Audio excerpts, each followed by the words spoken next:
Miss হবে না আপনার পছন্দের টিভি শো, দেখুন জি5 অ্যাপে একদম ফ্রি। আমি আজ একটু বেশি কথা বলে ফেলেছি তাই না স্যার?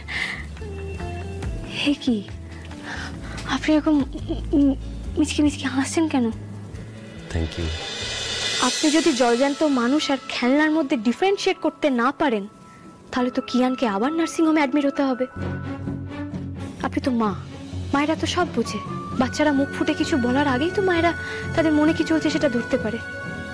নাকি আপনারা সবটা বুঝেও আপনাদের ব্যক্তিগত সমস্যাগুলোকে এতটাই প্রাধান্য দিয়েছিলেন যে কিয়ানের দিকটা আপনারা আর তাকানোনি? আনন্দী, এখনো বলা শেষ হয়নি সবটা। আনন্দী উনি ঠিকই বলেছেন, সত্যিই তো বলা তো আমার এখনো শেষ হয়নি। ডক্টর সেন তো একটা খুব খারাপ ট্রেন্ড সেট করছেন, যেটা এখানে শেষ করতে হবে। তা না হলে কি হবে বলুন তো? এরকম আরো অনেক মানুষের মন ভাঙবে এবং তারা এখানে এসে অ্যাডমিট হবে। আর আপনাদের মতন ডাক্তাররা কি করবেন? তাদের মনের যত্ন না দিয়ে গাদা গাদা ওষুধ দিয়ে শরীর সুস্থ করার চেষ্টা করবে, তাই না? আপনি কি বলতে চাইছেন বলুন তো? ডক্টর সেন, আপনি কিয়ানকে ঠিক কতটা সময় দিতে পারেন? আচ্ছা, আপনি বলতে পারেন যে এই মুহূর্তে ঠিক কোন গেমসটা ওর ফেভারিট, মানে কি খেলতেও বেশি ভালোবাসে, ইনডোর আউটডোর, বা কোন গানটা শুনলে ওর মুখে হাসি ফুটে ওঠে, বা এই সময় দাঁড়িয়ে কিয়ানের কি খেতে ভালো লাগে বলতে পারবেন? আপনি বলতে পারবেন?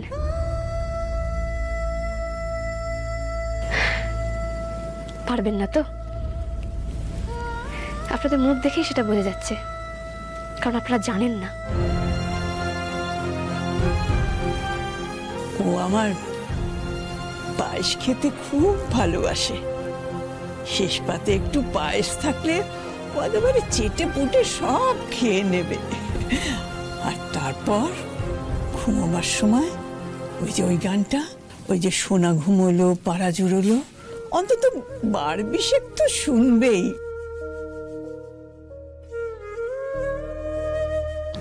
শুনলেন তো, নিজের কানেই শুনলেন।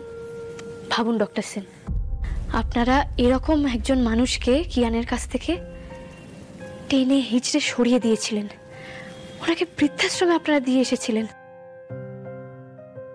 আর এখানে আপনারা দুজন এক্সপেক্ট করছেন যে বাচ্চারা যেরকম খেলনা হারিয়ে গেলে দুদিন পর সেটা ভুলে যায়, কিয়ানও ঠিক এক্স্যাক্টলি সেইভাবেই ওর ঠাম্মিকে, ওর লাইফ লাইনকে, ওর বেঁচে থাকার রসদকে ভুলে যাবে। আচ্ছা, আপনারা কি মানুষ? এরকম একটা ইনহিউম্যান কাজ করতে পারলেন আপনারা? ডক্টর সেন, তৈরি থাকুন। যে ট্রেন্ডটা আপনি সেট করেছেন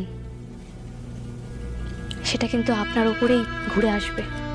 আজ থেকে বেশ কিছু বছর পর যখন কিয়ান আপনাদের হাত ধরে আপনাদেরকেও ওরই মতো একটা ছোট্ট কিয়ানের কাছ থেকে দূরে নিয়ে যাবে এবং আপনাদেরকে বৃদ্ধাশ্রমে দিয়ে আসবে, তখন কিন্তু আপনারা এই ছেলেটাকে কোনো প্রশ্ন করতে পারবেন না।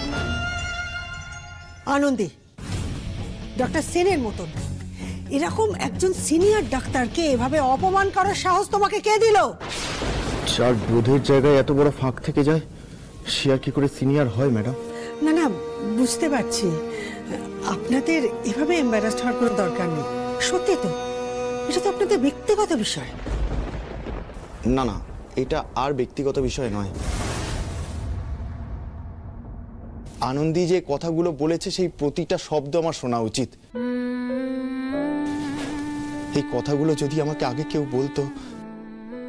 ঠিকই তো, আমি নিজে আজ এই কষ্ট না পেলে বুঝতেই পারতাম না কিয়ানা ঠাম্মির মধ্যে দিয়ে কি চলছে। আমি সরি মা, আমি সত্যিই খুব স্বার্থপর হয়ে গেছিলাম। মা বলে ডাকছো, তারপর আবার সরি বলছো? আনন্দী, আমি সত্যি আপনার কাছে ক্ষমা প্রার্থী, কারণ আমি নিজের ভুলটা না দেখে বারবার আপনাকে ব্লেম করছিলাম। আসলে কি জানেন তো, আজকালকার দিনে কেউ এরকম নিঃস্বার্থভাবে এগিয়ে আসে না তো, তাই আমার দেখার অভ্যেসটাই চলে গেছিল, তাই ভুল ভেবেছিলাম। সরি। It's okay. ঠাম্মিও যাবে না তো? না বাবা, ঠাম্মি আর যাবে না। ঠাম্মিকে আমি যেতেই দেবো না। তুমি খুব ভালো মাম্মা, খুব ভালো। কত কেস যে দেখেছি নিজের ক্যারিয়ারে, কত রকম ক্রিটিক্যাল কেস, কিন্তু এই কেসটা আমার মনে থাকবে। তা তো থাকবেই।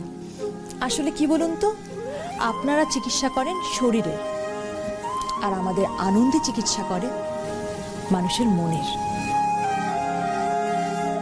সত্যি তো, 12 আনা ওষুধ তো ওই মনের কাছেই জব্দ। এইবার কিয়ানটা ভালোই উঠবে। একা কিয়ান ভালো হয়ে উঠবে না, একটা ভালো অনেকগুলো আলো জ্বালিয়ে দেয়। কিয়ান ভালো হয়ে গেলেও হয়তো নিজের অজান্তেই অনেক বাচ্চার ফাইট করার ইন্সপিরেশন হয়ে উঠবে, তাই না? তুমি আমার ঠাম্মি হবে গো, কারণ আমার ঠাম্মি অনেকদিন আগে স্টার হয়ে গেছে। আমার দাদাই আমার বেস্ট ফ্রেন্ড, আর দাদাই তো আসে না, তুমি আমার দাদাইকে এনে দেবে? আপনারাই দেখুন, কেন বলুন তো খামোখা ওদের কাছ থেকে ওদের এই ভালোবাসার মানুষগুলোকে আপনারা দূরে সরিয়ে দেন। এই বাচ্চাগুলোর কাছে ওদের দাদু, ঠাকুমা, দিদা অক্সিজেনের মতো। এমনটা করবেন না। দেখুন, এই ভালোবাসার মানুষগুলোকে তো ওরা আজীবন নিজের কাছে পাবে না, তাই না? থাকতে দিন না ওনাদেরকে ওদের কাছে। না আনন্দী, এইরকম ভুল আমি নিজেও আর কোনোদিনও করব না, আর কাউকে করতেও দেব না। তাহলে ডান্স মামাম বলে। ওরে দুষ্টু ছেলে, তখন যখন আমি নাচছিলাম তখন তো মুখ এরকম করে বসেছিলি না। এখন ওসব ডান্স টান্স কিছু হবে না। আরে বাবা, এখন রেস্ট নিতে হবে, নাহলে কিন্তু হেডমিস্ট্রেস খুব রেগে যাবেন। এখন তোমাদের রেস্ট নিতে হবে প্লিজ। এখন ডান্স না, পরে আবার আমরা নাচবো। হ্যাঁ হ্যাঁ, ডাক্তার আঙ্কেল কি বললো সবাই শুনলে তো? এখন কিন্তু সবাইকে রেস্ট নিতে হবে। আচ্ছা ঠিক আছে, আমি একটা কথা বলছি, শোনো। তোমরা যদি লক্ষ্মী ছেলে মেয়ে হয়ে থাকো, তাহলে এখানে যে নার্স দিদিরা আছে না, এরা খুব ভালো। এরা না তোমাদেরকে গল্প শোনাবে, দেখো। সত্যি? সত্যি তো। এই আদি, এবার তো ওটিটা করতে হবে। কাকুমনি, আমি অ্যারেঞ্জ করছি, প্লিজ। ডক্টর সেন, আজ যা হলো তার জন্য। ঠিকই বলেছেন, আমি সত্যি আনন্দীর কাছে গ্রেটফুল। আমি অনেক দিন বাদে আমার কিয়ানকে এরকম ভাবে হাসতে দেখলাম।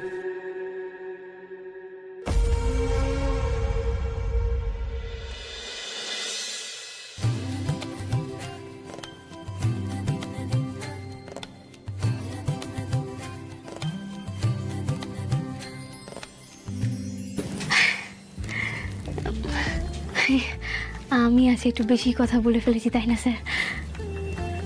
হে কি, আপনি এরকম মিচকি মিচকি হাসছেন কেন? Thank you.